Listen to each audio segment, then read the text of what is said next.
We hit some new lows over the weekend with the MAGA gang desperately trying to characterize this kid who murdered Charlie Kirk as anything other than one of them and doing everything they can to score political points from it. In between the finger pointing, there was grieving. On Friday, the White House flew the flags at half staff, which got some criticism. But on a human level, you can see how hard the president is taking it. Hollywood just got flipped on its head.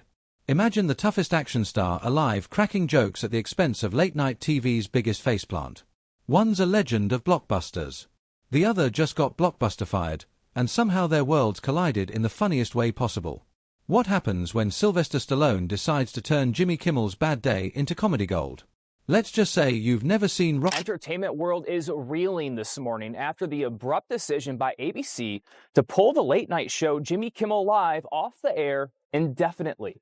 It comes amid pressure from the Trump administration after the comedian's remarks on Monday about the assassination of conservative activist Charlie Kirk. The question in Hollywood is about what Jimmy Kimmel might say or do next.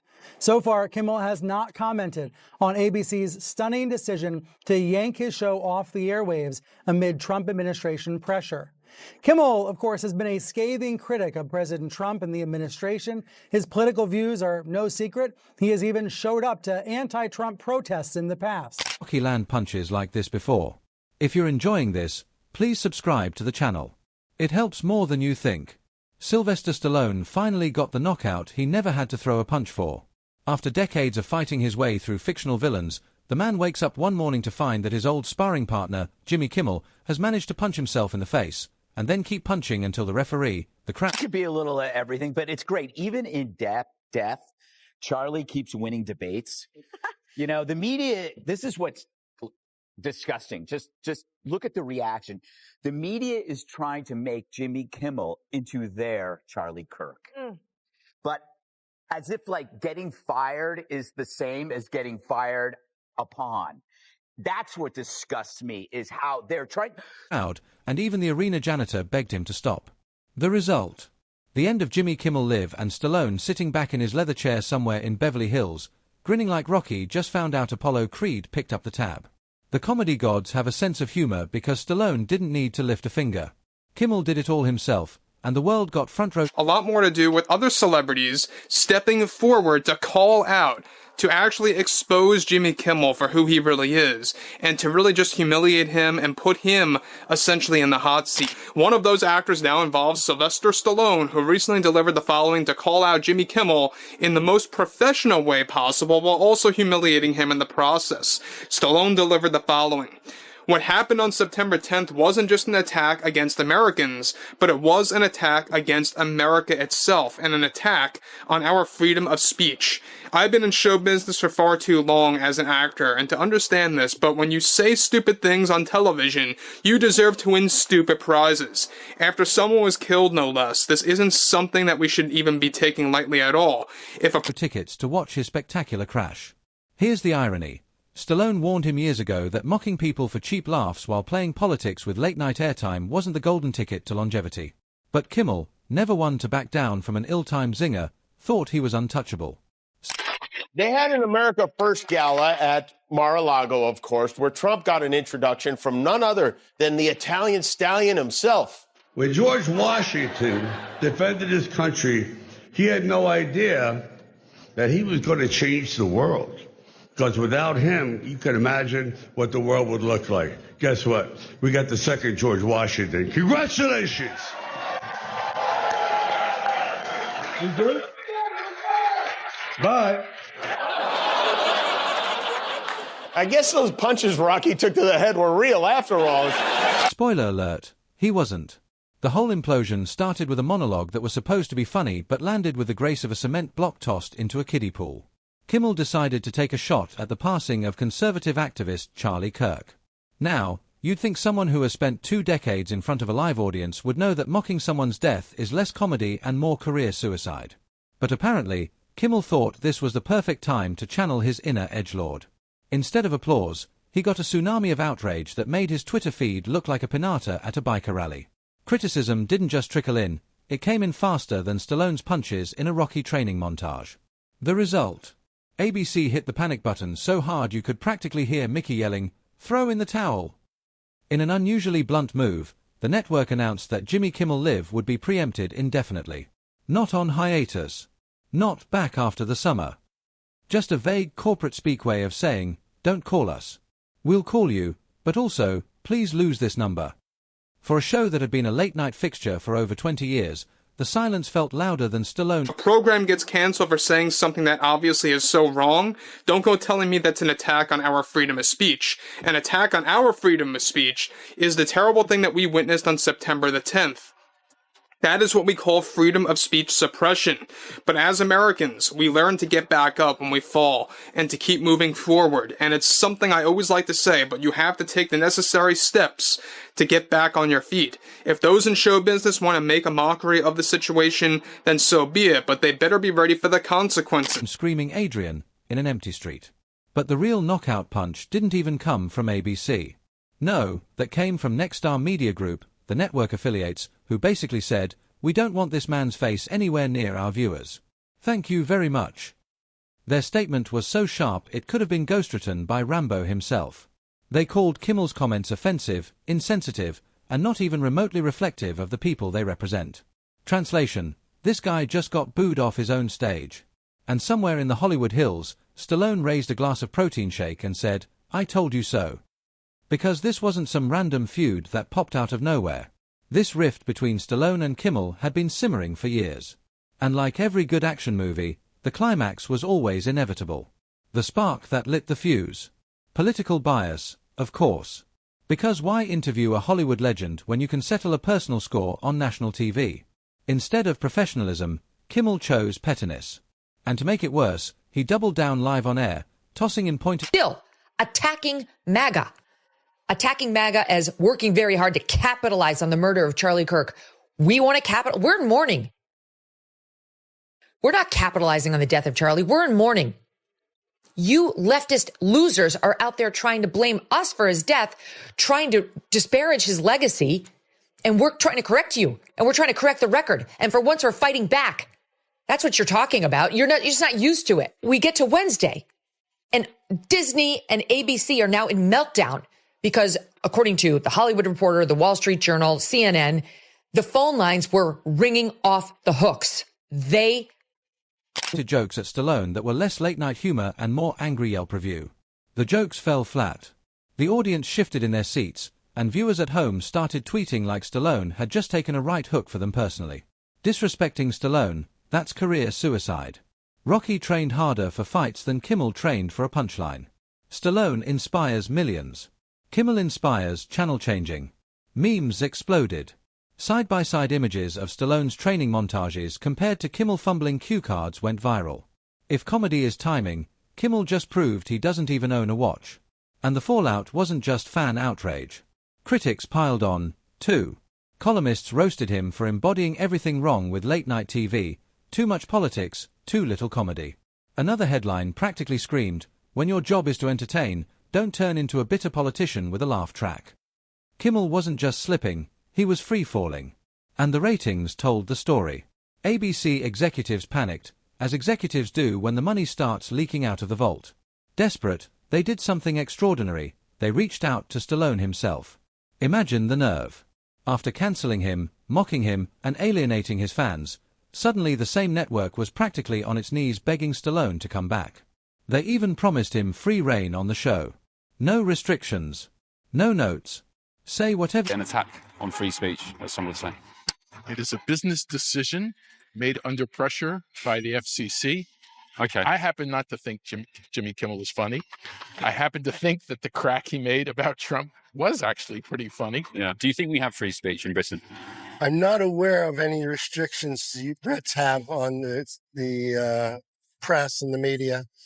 All I know is that everybody who's been attacked in the last 9 months, it's a crying shame. Yeah. Do you think we have free speech in the UK compared to you guys here? I don't know enough to make a comment on that. Yeah. I think that you have some very strict rules in the UK. What do you want, Mr. Stallone?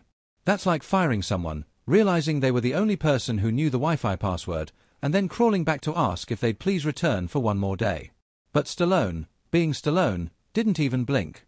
He turned it down. Because this wasn't about reconciliation. It was about damage control, and Stallone wasn't interested in being anyone's band-aid. Fans erupted in applause again, saying Stallone was right not to play along. Why give airtime to someone who only values you when their ratings tank? Respect isn't transactional, and Stallone knows it. His refusal was its own MIC drop, and the audience loved him for it. Meanwhile, behind the scenes at ABC, the chaos was turning into a full-blown circus. Producers scrambled to book guests, but nobody wanted to touch Kimmel's sinking ship. The irony of all this is rich. Stallone, a man who built his career playing underdogs who fought their way to victory, was now watching his real-life rival go down without ever lifting a glove. Kimmel's career wasn't just stumbling, it was face-first on the mat, waiting for someone to count to 10. And the internet? Oh, the internet delivered the finishing blow. Unfortunately, we have Jimmy Kimmel, a very insufferable talk show host whose ratings have been tanking month by month within the past year and a half at a very rapid rate. And what Disney/ABC recently did by canceling him indefinitely, which is looking to be more permanent at this point in time, as, of course, it really is the best decision that Bob Iger ever made in a very long time. But this all comes in the wake of him actually saying such terrible things about Charlie Kirk and the entire situation and Trump supporters, and how the fact that he made a joke about that, or even a light joke about the whole situation so early on, just a little over 1 week after Charlie's death, it really just goes to show you exactly what Kimmel's all about. Memes everywhere. One viral gem showed Stallone doing push-ups while Kimmel struggled to open a bag of chips. Another read, Stallone makes you believe in yourself. Kimmel makes you believe in the off button. The people spoke, and the message was clear, you don't take cheap shots at Stallone. He's not just an actor, he's a cultural monument. His characters inspired millions to never quit, to fight through adversity, and to believe in themselves. Kimmel, on the other hand, just inspired people to change the channel. And so, here we are, Stallone laughing all the way to the cultural bank while Kimmel's reputation gets repossessed like a car payment 3 months late. Sylvester Stallone finally scored the knockout he never had to throw a punch for. After decades of slugging his way through fictional villains, he wakes up one morning to find Jimmy Kimmel managing to punch himself in the face and then keep swinging until ABC had to throw in the towel. The irony. Stallone once warned him that treating guests with contempt and turning late night into a political therapy session wasn't a recipe for staying power. But Kimmel, granted by us at the FCC, and that comes with it an obligation to operate in the public interest. But frankly, when you see stuff like this, I mean, look, we can do this the easy way or the hard way. These companies can find ways to change conduct, to take action, frankly, on Kimmel, or, there's going to be additional work for the FCC ahead. Convinced he was untouchable, plowed ahead anyway. Spoiler alert, he wasn't. The meltdown started with a monologue that was supposed to be clever, but landed with the grace of a bowling ball hitting a glass coffee table.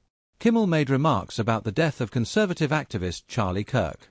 Instead of sharp wit, it came off like a cold jab at a time when family and friends were mourning. For someone who'd been in front of cameras for 2 decades, it was less comedy and more career suicide. Backlash didn't trickle in, it poured like Gatorade over championship coach. Everyone from political commentators to casual viewers piled on, blasting him for being tasteless. Within hours, ABC executives smashed the big red button. They announced that Jimmy Kimmel Live was preempted indefinitely. Translation, don't ask when it's coming back, because even we don't know. For a show that had been a late-night fixture for 20 years, the silence was deafening. And then came the hammer from Nexstar Media, ABC's affiliate giant.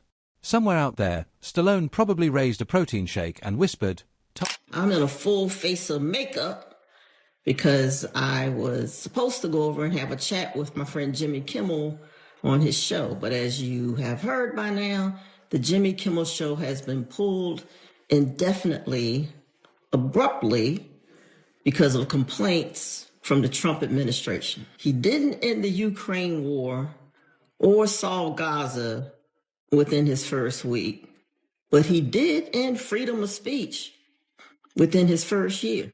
Told you so. Because this wasn't random karma. It was the climax of a feud that had been simmering for years. The spark. A cancelled talk show booking. Stallone was scheduled to appear on Kimmel's show to promote the family Stallone and Tulsa King. Fans were hyped, until Kimmel allegedly stepped in to block it. Not for scheduling reasons. Not because of production changes. Nope. Reports said it was politics. He didn't like Stallone's views. Professionalism went out the window, and Kimmel doubled down by taking jabs at Stallone on air. The jokes were less comedy and more playground insults. Viewers weren't laughing, they were furious. Twitter lit up with fans calling it disrespectful. Hashtags like #RespectStallone and #CancelKimmel took off faster than Stallone running up those famous Philadelphia steps. Memes exploded, Stallone sweating through iconic training montages while Kimmel struggled to read cue cards. Comments rolled in, Stallone inspires millions. Kimmel inspires channel surfing. One viral post nailed it, Rocky got back up every time. Kimmel's down and nobody's counting. Even media critics joined the pile-on. One called it a textbook case of why late-night TV is losing its audience. Another said it showed how legacy media was crumbling under its own arrogance. Kimmel's jab at Stallone didn't just miss the mark, it backfired so... Jimmy gives some sort of lame apology and makes some donation at Turning Point. Turning Point should turn down any donation Jimmy Kimmel tries to give you, and there is no apology good enough. There's no apology good enough. But I think they're going to try to do something to get him back up there. And I think you see everything you want. And I'm so glad you put that number out. The CEO, they're trying to drive the CEO of one of these big affiliate groups, a guy that's just a normal business guy and do what business guys do in free market capitalism. They're trying to drive him. And by the way, I'm sure it's dangerous around his family. This is what they try to do. So, no. Let him know we love him. We're in a fight Let right him now. know we've got his back. We will continue watching Next Star. The left does not control this country. So hard it practically punched him through the stage. The ratings reflected it. Jimmy Kimmel Live didn't just dip, it nosedived. ABC panicked. And when executives panic, they do the one thing they swore they'd never do, beg. Reports said they reached out to Stallone himself, offering unrestricted airtime. Say whatever you want, Mr. Stallone. No limits. No censorship. They even hinted at future collaborations. Translation: please save us before this ship sinks completely. But Stallone wasn't biting. To him, the apology wasn't respect, it was desperation. His team made it clear this wasn't about reconciliation. It was about ABC trying to slap a band-aid on a gaping wound. Stallone said, no thanks. Meanwhile, chaos at ABC reached sitcom levels. Producers scrambled to find replacement guests, but suddenly, Hollywood stars discovered they were busy. Even actors with nothing better to do steered clear. Being seen on